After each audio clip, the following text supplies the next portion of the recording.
And we're off. All right, so why don't you introduce yourself, buddy? I'm Leo London. I am the emo kid in this match. I'm Roy, Full Metal Dragneel. I'm Leo's friend and the sexy cameraman for this match. Which, by the way, why don't you quickly put over the other guy? His name's Blair. He's on Twitter. Thank you for the second angle as I'm working this headlock. Absolutely. So, what was your game plan going into the match? I know Quack has a lot of neck injuries, so I'm just going to do whatever I can to make him carry my weight as much as possible. Simple but effective type stuff. He's trying to muscle out here, and I'm just not letting him. So, how did it feel to be in the ring with a partisan crowd that wasted all of its streamers on you? Mike didn't get any. Well, he got some from you. Being across from the ring from Mike, and then locking up with someone who actually does chain wrestling, as the Winnipeg crowd is not used to. It was pretty amazing. The beginning of the match is everything I wanted it to be. Just a fresh exchange of holds. Treat the crowd to something they rarely get to see. Like this full Nelson, once again, back to the neck, trying to put as much pressure as I can on that busted neck of his. He just tries to lift me off the ground.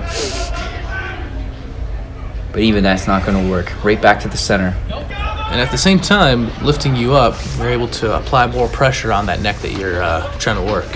Yep. I'm just wrenching it. I do not want to let go, because and just like that, bang, right back around. He escaped for a second there. Thought he was going to get it on me. So how much did watching Mike Quackenbush over the years help in this match? Because I'd imagine being able to counter his counter there was partially due to all the tape that you've studied. Absolutely. I studied even more tape leading into this match, and I'll actually counter one of his holds with his escape later, if memory serves. And if I'm not mistaken, this is where it goes south for me. Yeah. It does for a Kip split up. second. Ooh. Bam, Lucha. Lucha Leo London. We'll see a lot of him in this match. I don't really get a chance to wrestle like this a whole lot, so I was just wanted to show off all the stuff that I have in my back pocket that I rarely get to show off here against the master of 1,000 holds. And we're going to do the Greco-Roman knuckle lock. It is not a test of strength. He thought he was going to flip me over. I thought better of it.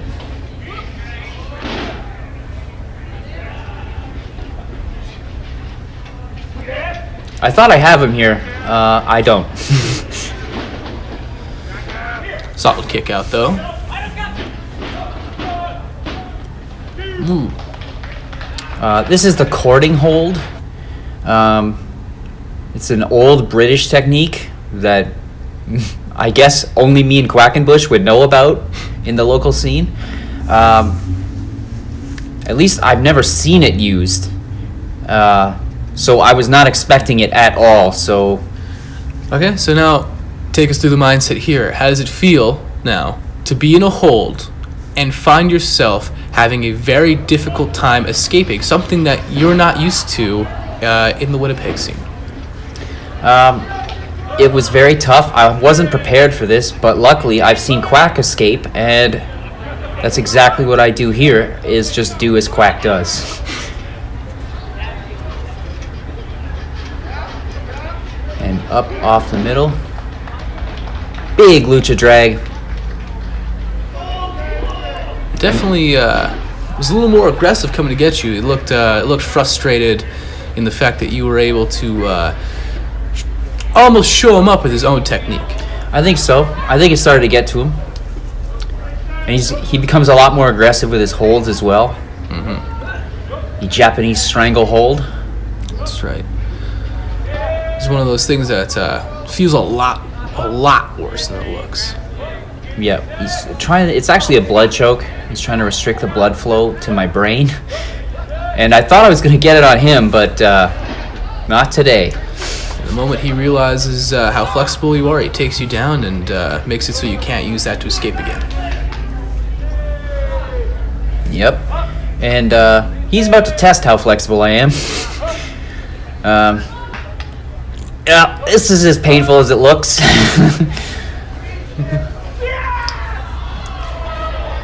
I'm just trying to figure my way out. Wiggle my feet loose. That's step 1. And now I'm moving chest pieces into place. Force him up. And now I've got on him. And I think I have a few seconds. I'm pretty sure I have a few seconds to rest here. And I was very wrong. And here comes more Lucha Leo London. Oh. Tearing the house down, are we? Literally taking the roof down. Perfect form swanton there. Would have been better if you hit Mike with it, but the canvas wasn't so bad either, at least for the viewers. He's got to go for the second one. I don't know why. That's why. You wanted to try to break your neck. Yeah. You almost did it. So he's firmly in control now, and he knows it. Those 2 moves took a lot out of me. High impact. Just throwing me clear across the ring. And now he's working me over. was it surprising to see him go from 0 to 60 that quickly? No. He says he's not lightning anymore, but that's a fib. That is to lull people into a false sense of security. He's still lightning fast. He's still the master of 1,000 holds. He hasn't lost a step. He's just a phenomenal wrestler, and I was very happy to get in here and wrestle him. Now, I'm keeping my hands under my body to avoid the Mexican stretch that I know is coming. Mm-hmm. I do not want to give it to him, but I also want to get the ropes, which is extremely difficult because earlier in the night the bottom rope had snapped. I mean, I guess if your hand gets underneath the second, the ref might just give you some lenience because of these circumstances. But you don't get the luxury to make it there. Nope. All right. So now you're in this. The rolling Mexican stretch. What's the plan? You rolling with them to try to build enough momentum to get out as you do here? Was that planned, or did that just kind of fall into place? I kind of knew that if just the way the hold works, that I would get swung towards the ropes closer and closer. So I just take this opportunity to gather myself, take care of work out the kinks in my shoulders that were just firmly in place there. That's right. That's another testament to how great he is. He was able to discover that you've had a history of shoulder problems just by locking up with you. I think it's quite amazing. I think it was that, and he knew enough to study me before he got here. Mm-hmm. He talks about that in his promo leading up to this match, which made me giddy. Speaking of your promos leading up to this match, did you give this match everything you had, or did you feel there was a few places where maybe you did held back, similar to how he did with Jushin Thunder Liger? Oh, just dumping me. Ooh, yeah, it was brutal. I avoided hitting the buckle as hard as I could, but just walked into the back body drop. Black Tornado Slam. This is one of my favorite Quack moves. Was it your favorite on this night? No. I gave it 100%. I maybe held back on the more aggressive moves that I'm known for, like the tricep stomp and things like that. I felt that they weren't in the spirit of the match. As there's no grudge here. There's no need for me to go to that length.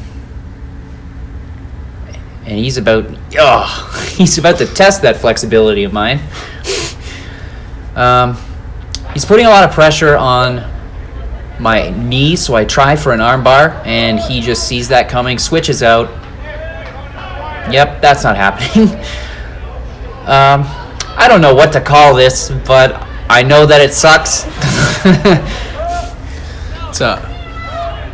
It's another thing I like about him, the fact that more often than not, wrestlers will target one body part and stick to that the entire match. But him, The moment when you got a little too defensive on your arms and shoulders, he went straight for your legs and he caught you. And that's something that a lot of wrestlers don't really utilize. Yep, we don't see people changing it up very often, but he has firmly taken me apart piece by piece. Speaking of piece by piece, why don't you walk you through how this felt? Rough. It's rough. And right here, boom!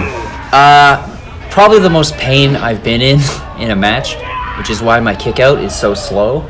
2 of my ribs popped out at some point in the match, and when his knees landed on me is when I realized that, as pain shot through my body, which is why my count was so close to 3. I believe Mike has a promo soon. Yeah, we'll let him talk when he takes over. But yeah, 2 of my ribs are popped out at this point, and everyone's just going to make sure that I'm all right. You can see Andrew at ringside. He saw me kick out from across the room. He was pissed. Yeah. But at the same time, the referee made a decision thinking I was too hurt to continue. He was just looking out for me, and I understand. Yeah, you can see me cradling my side there because I've had a great deal of pain. He also wasn't in a great position to see both your shoulders, especially with the slower kick out. But yeah. I agree that he probably was trying to protect you. You suck! Hang on a second. In fairness to the referee, he thought it was 3. I am of the opinion it was not, which is why I asked for a confirmation on the count. But I'd like to ask what you saw. You saw 2 or you saw 3?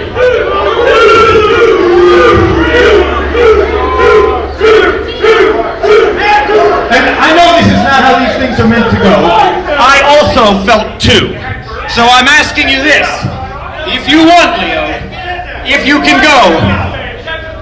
I did not come all this way to go home on a fluke. Let's say you and I do best 2 out of 3.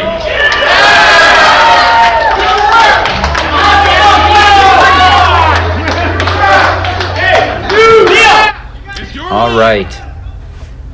So it's now confirmed we are going 2 out of 3 falls due to the ref failing to break up the count.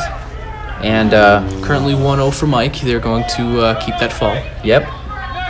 Spinning back kick, up kick. And nope, the old Arn Anderson. No one sees the Arn Anderson coming. Planted him very stiff. Yeah, I knew I had to capitalize on the hiccup because his momentum was interrupted, and I dropped him right on that concussed head. I know he's had a long history of problems with his neck and head.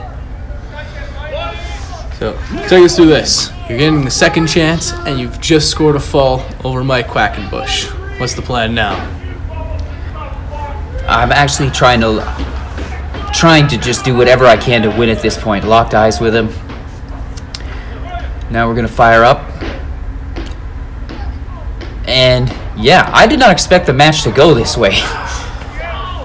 Stiff vet Leo London with the chops here, apparently. Something we don't usually see. Old school expulsion. Somehow he saw that coming. I don't know how. Black mass. I did not see that coming. Palm strike. I don't think he's ever really done that. That shows how desperate he was. Never mind just you.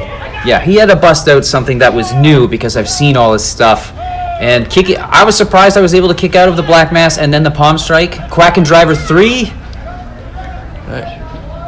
And I think most people thought this was it, but you kick out convincingly. That must have been some adrenaline there. Absolutely. I don't remember kicking out of that at this point. I don't think I'm aware of where I am. I'm just trying to go on instinct. And the Lightning Lock Delta is coming. This is the first stage, and it's now fully locked in. It's stage 3. And he saw how the momentum you were building. You know, he saw how desperate you were getting. So now he's going to dismantle you. The legs he's been working on, the way you're stretched, it's going to be hard to breathe with those popped ribs, the shoulders that he was applying some work to earlier, he's putting his weight on, and you've got nowhere to go. He just effectively dismantled you. Yeah, he knew I had nowhere to go at that point. And I don't know, maybe he just thought that I was going to keep kicking out just on instinct, despite the fact I was knocked senseless. Mm-hmm. But, so he either had to make you tap or he had to break you. Yeah.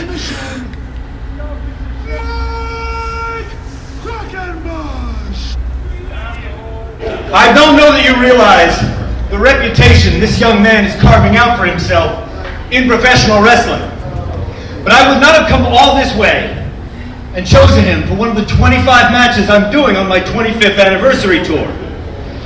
I came all this way because of Leo London, what he represents to this area, and watch, in another couple of years, what he will mean to all of Canadian wrestling.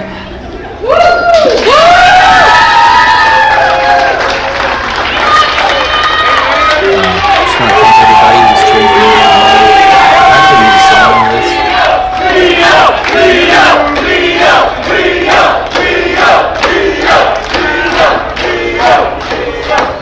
Leo, you are fast, and you are very clever, and you are entirely technically sound. But look at me. You are stronger than you know.